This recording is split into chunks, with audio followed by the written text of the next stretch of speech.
नमस्कार दोस्तों, आज मैं सुनाने जा रही हूँ आपको एक नई कहानी, पुराने दोस्त। यह सफ़र काफ़ी लंबा होने वाला था क्योंकि आज बहुत दिनों बाद किसी ऑफिस के काम से बाहर जाना था।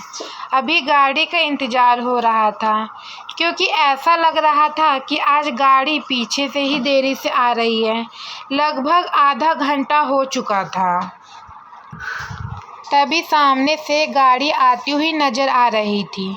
चलो, कुछ देर बाद इंतज़ार करने पर गाड़ी आ ही गई थी। गाड़ी रुकी और अपनी सीट देखने के लिए हम आगे बढ़े थे। जब सीट मिली तो बैठा, क्योंकि अब तो बस अपनी मंजिल का इंतज़ार ही करना था। सामने की सीट अभी खाली थी। शायद अभी वहाँ पर कोई आया नहीं था। गाड़ी ने आवाज़ दी और गाड़ी चलने ही वाली थी कि एक आदमी भागता हुआ आ रहा था। वह साफ नहीं दिख रहा था क्योंकि अभी रात का समय था। वह उसी बोगी में चढ़ा था जिसमें हम बैठे थे। वह सामने वाली सीट पर आकर बैठ गया था। हमने भी सोचा कि पता नहीं कौन है जो भागता हुआ आया था। यह सर्द रातें भी बहुत मुश्किल देती है और ऊपर से रात का सफ़र भी आराम से नहीं करता है। वह आदमी अपने सामान को रख रहा था और उस पर जब नज़र गई तो कुछ याद सा आ रहा था। तभी याद आया कि यह तो मेरा बचपन का दोस्त संदीप है। अरे, तुम यहाँ पर कैसे? हमें तो पता ही नहीं था कि तुम यहाँ पर रहते हो। संदीप ने कहा कि मैं यहाँ नहीं रहता हूँ, बल्कि यहाँ पर अपने एक रिश्तेदार की शादी में आया था। उसे देखकर बहुत खुशी हुई थी। आज बहुत साल बाद अपना दोस्त मिला था।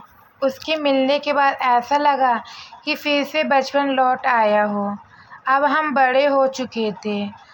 उससे मिले हुए लगभग 12 साल बीत गए थे। अब जब वह मिला तो आज नींद कहाँ से आएगी।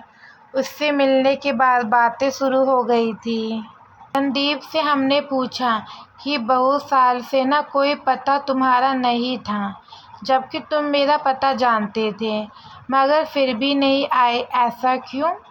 संदीप ने बताया कि जब उसके पिताजी यह जगह छोड़कर गए थे तब से मुश्किलें भी कम नहीं हुई थी। उसके बाद मैंने बहुत बार नौकरी की तलाश की, मगर कुछ हासिल नहीं हुआ था। बहुत बार कोशिश करने पर भी कुछ नहीं हो रहा था। उधर बहन की शादी भी करनी थी। एक और नई चिंता भी हमें परेशान कर रही थी। इस तरह की परेशानी से निकलना मुश्किल था। आज की ज़िंदगी बहुत तेज़ी से भाग रही है। हम उसके साथ भी नहीं चल पा रहे हैं। बस इस तरह की परेशानी से सब कुछ भूलते जा रहे थे। संदीप ने बताया कि कुछ दिन बाद बहन का रिश्ता हुआ और उसी तैयारी में हम सभी लोग लग गए थे। उसके बाद हमें लगा कि एक काम तो हुआ, मगर अभी तक मुझे कोई भी काम नहीं मिल रहा था। हर रोज़ की तरह घर से काम की तलाश शाम तक भी पूरी नहीं होती थी। फिर एक दिन एक बुक स्टोर पर काम मिल गया था। सोचा जब तक कुछ और नहीं मिलता है तब तक यही कर लेता हूँ। कुछ दिन तक वह काम करके अपना ही एक अलग स्टोर खोल लिया था।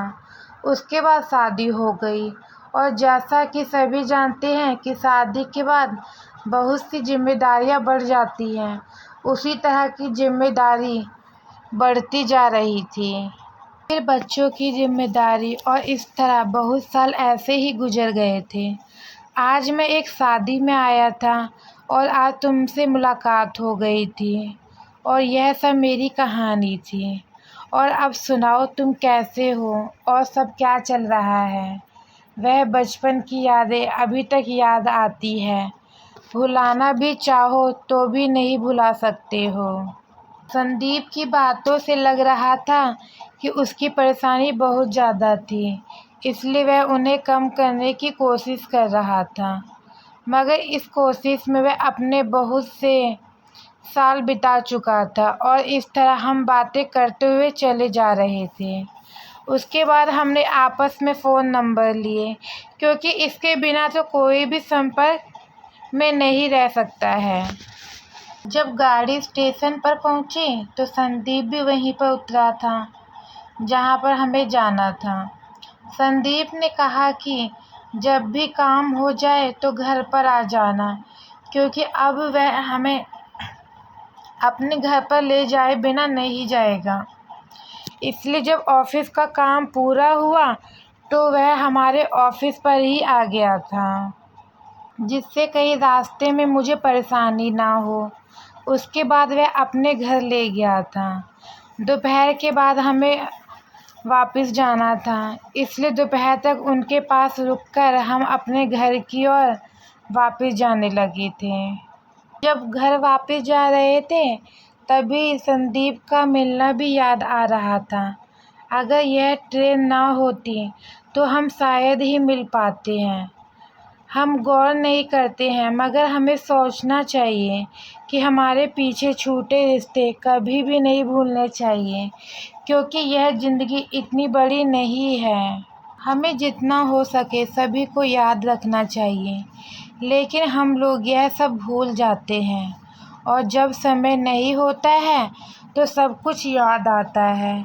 क्या आप भी ऐसा ही कर रहे हैं? क्या आपसे भी कोई पीछे छूट गया है या आप उससे नाराज़ हैं?